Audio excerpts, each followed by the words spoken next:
The winner of the fourth season of American Idol, American country music singer and songwriter Carrie Underwood, is well known. Many people who want to be musicians have been inspired by her music, which is full of authenticity, tradition, and American ideals. But have you heard what she's going through when she's not in the spotlight? Did you know that she was in a terrible accident that almost ended her singing career? Did you know that she was in a lot of pain behind the scenes and kept up a happy front for the camera? Stay with us while we find out what the singer is doing. On a quiet November evening in 2017, Carrie Underwood did something she doesn't talk much about. Carrie chose to do something she had done many times before: take her dogs for a short walk. She was already tired from hosting the 51st Country Music Association Awards with Brad Paisley all day. So, she tripped on a step as she was getting ready to leave her house and took a hard fall. She broke her wrist and got deep cuts on her face in the fall. Carrie was stuck at home with her child by herself, and things were getting dangerous for her. She had to get the courage to ask for help. She was lucky enough to be able to, and she was rushed to the hospital where doctors operated on her wrist and stitched up over 40 cuts on her face. Carrie was hurt in the crash and will have to go through a long and hard recovery process. Even though he was away at the time, her husband drove back to Nashville overnight to be with her. For months, she was not seen by the public. This caused a lot of rumors to spread and made her friends worried. People made guesses about how bad her injuries were and when she would be back in the public eye. After her accident, she had to stop a few events because it was too hard for her to get better. During this time, though, pictures of her got out. Fans saw her a few times on social media before she made her official return, like when Adrienne Gang shared a picture of herself and Carrie at the gym by accident.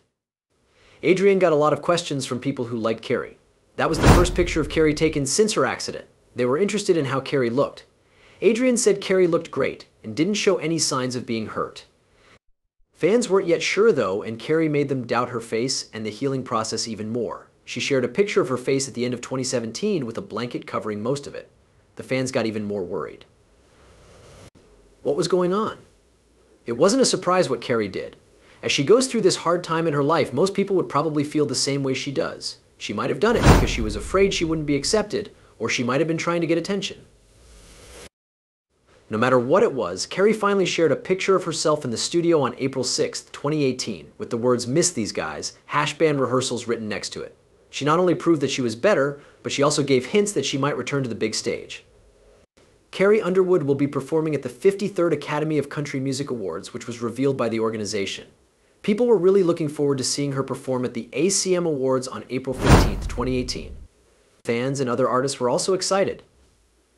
People stood up and cheered for her when she came on stage. Underwood looked every bit the star she is in her beautiful silver dress, but it was her performance that really wowed the crowd. Her co-written song "Cry Pretty," which would become the title track of her 6th studio album, was played by her. With its strong lyrics and deep emotional depth, the song was a great choice for her return. It talked about being weak, going through pain, and having the strength to get through hard times. Since she was born on March 10, 1983, in the middle of nowhere, Oklahoma, Carrie had been getting through tough times. Carrie loved spending time with her family, going to church, and being in the middle of wide-open areas that seemed to go on forever when she was growing up in the country.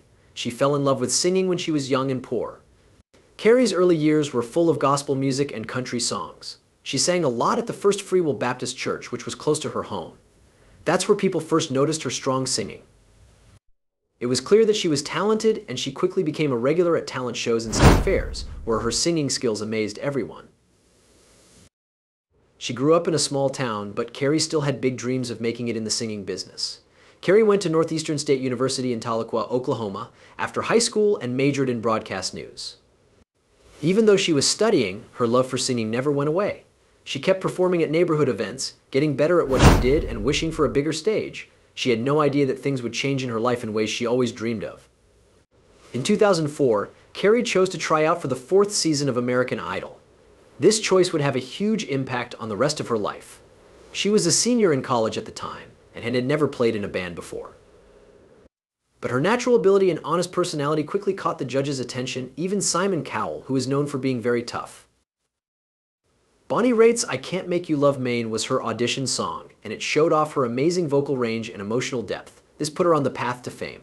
Carrie consistently amazed the judges and the crowd with her range of acts and humble attitude throughout the competition. Every week on the show, she did amazing versions of different songs, which is how she gained a group of loyal fans called Carrie's Care Bears. There were hard times for her in American Idol. but her ability and determination got her through it all. The big match was on May 25th, 2005, and she went up against Bo Bice. Angels Brought Me Here and Inside Your Heaven, two of her last acts, got her a lot of praise.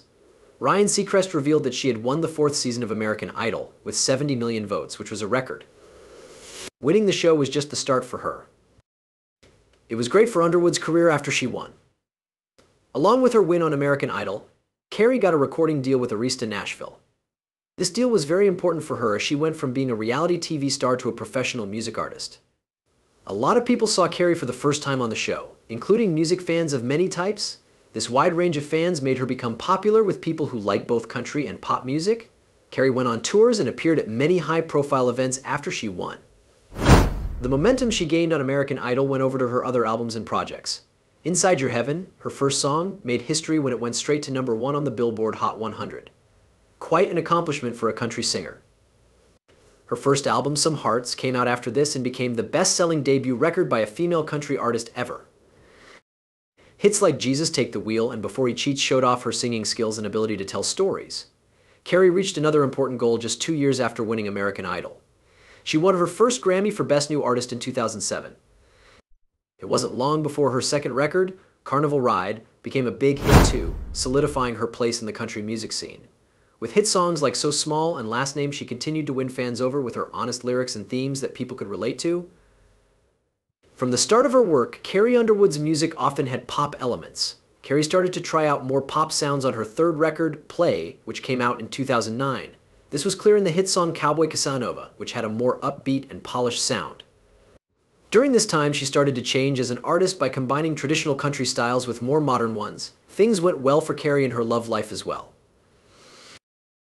In 2008, Carrie was still feeling great after her success on American Idol and with her hit records. Her bassist Mark Childers put her in touch with his friend Mike Fisher, who plays hockey for the Ottawa Senators.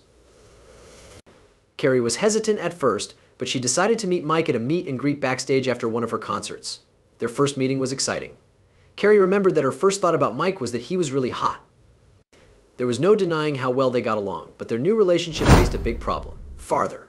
Mike lived in Canada and Carrie lived in Nashville. For them, this meant that they started dating while living far away. Depending on regular calls and visits from time to time, it wasn't easy to keep up a relationship across countries. To make fun of how hard it was, Carrie once said, "Let's get a hockey player who lives in another country wonderful." Even though being far apart caused some problems, their relationship got stronger over time. In 2008, they kissed for the first time in Times Square as the ball dropped at midnight on New Year's Eve. Mike had never been okay with showing affection in public before, so this was a big step for him. Mike asked Carrie to marry him on December 20th, 2009 during an afternoon at his house. They had been dating for a year. They got married at the Ritz-Carlton Lodge in Greensboro, Georgia on July 10th, 2010 in a wedding straight out of a fairy tale. The ceremony was very fancy and family, friends, and other famous people came, with pink flowers and 5,000 sparkling crystals decorating the setting. Carrie kept her mind on her job, even though she was also a wife. Carrie released the record Blown Away in 2012, which showed that she was ready to deal with darker and more complicated topics. Songs like Blown Away and Two Black Cadillacs told powerful stories of betrayal and strength, which earned her praise from critics and helped her grow as a singer. This album showed that she could change while staying true to herself, which would become a key part of her work. She kept making hits with her fifth record, Storyteller, which came out in 2015. Tracks like Smoke Break and Heartbeat mixed her usual storytelling style with a more adult point of view, which hit home with fans on a deeper level. There was more good news for Carrie because she had just given birth to her first boy. In February 2015, Isaiah Michael Fisher said this: "Carrie wanted more children, but all she got was stress and pain." Carrie had 3 miscarriages between 2017 and 2018. Each loss was unbearable and crushed her hopes of having more children. It took a huge toll on her emotions and left her with questions. Carrie looked to her music to help her feel better during these hard times. Her songs have often been described as a form of therapy that helps her deal with her feelings and make sense of her life. The song Cry Pretty, which was on her 2018 record, became a way for her to talk about her pain and strength. The title track, Cry Pretty, is an honest and powerful song about how hard it is for her to stay sane while going through a lot of mental pain. By writing her songs, Carrie showed people that it's okay to be open and honest about how they feel. Mike Fisher, Carrie's husband, was a rock of strength during this hard time.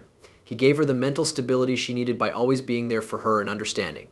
They got through the heartbreak together with their faith and love for each other giving them comfort. Carrie has said many times that Mike's steady presence helped her get through the hardest times. This has made their relationship stronger. They were lucky enough to have a second boy named Jacob Brian Fisher. His birth was a happy event that meant a fresh start and the victory of hope over sadness. Then there was trouble. Her health got worse after she had her second child. Carrie's physical healing after Jacob's birth was a lot harder than it was after her first pregnancy. Between the responsibilities of caring for a baby and the pressure to go back to work, things became complicated and stressful. Carrie has always been known for how hard she works out and lives a healthy life. She talked about how hard it was for her to get back into her fitness practice in an Instagram post. She said that after this pregnancy, her body wasn't reacting the same way it did after her first one, and the stress of having to get back to normal quickly was affecting her mind and body. By talking about her problems, Carrie broke down the idea that everyone was perfect and showed that everyone has problems, even famous people. Carrie gave a lot of women a new way to talk about their problems, and her words helped them feel better about their own. People started talking about how they feel about their bodies, how to accept themselves, and how society puts too much pressure on new moms. Fans flooded her comments with messages of thanks, support, and shared experiences, which made the group feel stronger. As she had done with every other problem she had solved, she found a way to make things work. Carrie Underwood has always been honest about the good and bad parts of juggling her successful job with being a mom. She often posts pictures of her family on social media, giving fans a look into her life outside of music. She has two young boys, Isaiah and Jacob. Carrie is very devoted to her family, as shown by these sweet times like baking cookies and playing in the backyard. As of the beginning of 2020, the world had stopped moving because of the COVID-19 epidemic.